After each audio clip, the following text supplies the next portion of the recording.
Pardon the loudness of the background behind me. I am on the way flying to preach up in Maryland for a couple of days, and just trying to be a good steward of my time, knowing everything that is awaiting me there and knowing all the time that I'm gonna need. I wanted to try to go ahead and record the 1 minute for you right now. Now, the passage that we have today for our Bible reading is Matthew chapter 24 through 26. Please go and look at the Devo. I promise you that there'll be something that you'll read today that you'll say, you know what, I didn't know that. Or there'll be something that one day maybe that you heard that the Spirit of God's going to take today with His Word and kind of expound it to you. And I pray penetrate your heart so you can penetrate others with the Word of God.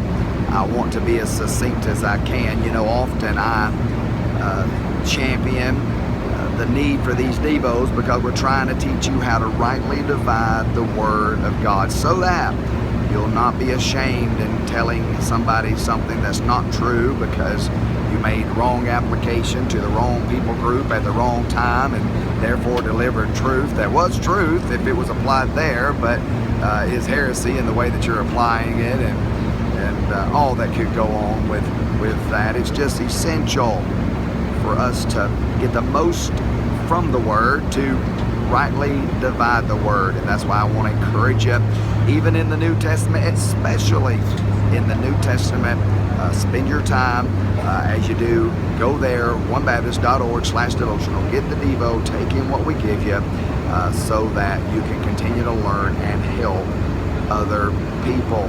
Now, in that compelling, it is coming to my mind so much because Matthew 24 is one of those places. That's why I've been heating up about Matthew, but Matthew 24 is one of those places where once again you can get terribly confused about, and really listen, you could even stir somebody's heart about what you're saying from the passage, but miss the urgency that God can really and intends to really put out of it if we accept it rightly divided. And let me tell you the difference. See, when you read oftentimes about the second coming of Christ, if you're already saved, you're a part of the church, you make application as if it's talking about the rapture of the church. A lot of songs do that. Quite frankly, just a lot of people are wrong about that in their teaching and their preaching, and so you don't question that, and you wind up doing that yourself. Matthew 24 is one of those passages that is not talking about the rapture of the church. Matthew 24 is talking about the second coming of Jesus Christ to this earth. It is way cool that Jesus is sitting right at the very place that one day when He comes back, His feet is going to stand. His disciples ask Him in verse 3, and I'll quote it.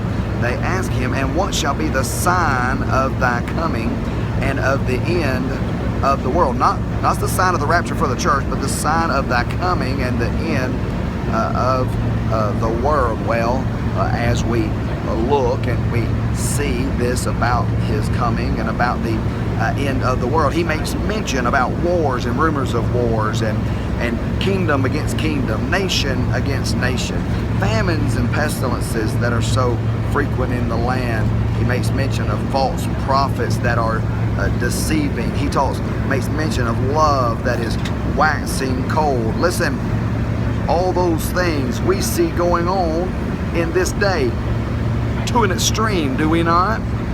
And yet I say again, He's talking about the second coming. Listen to me, church.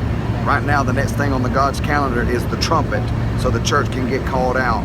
After we're called out, the tribulation is going to be on this earth, a time that no one wants to be left behind. Never been a time like it before, never been a time like it going to come again, says Jesus. That the end of those 7 years is when He is coming back, and His second coming and those signs is that which He is talking about. So if we are still seeing in this day that which is going to happen, in fact, if we're seeing to the max in this day that which is going to happen 7 years or so after we are raptured out, then how close are we to the sound of the trumpet and Him come getting us? And how short of a time do you have to tell the gospel to everybody that you know so they'll go with us?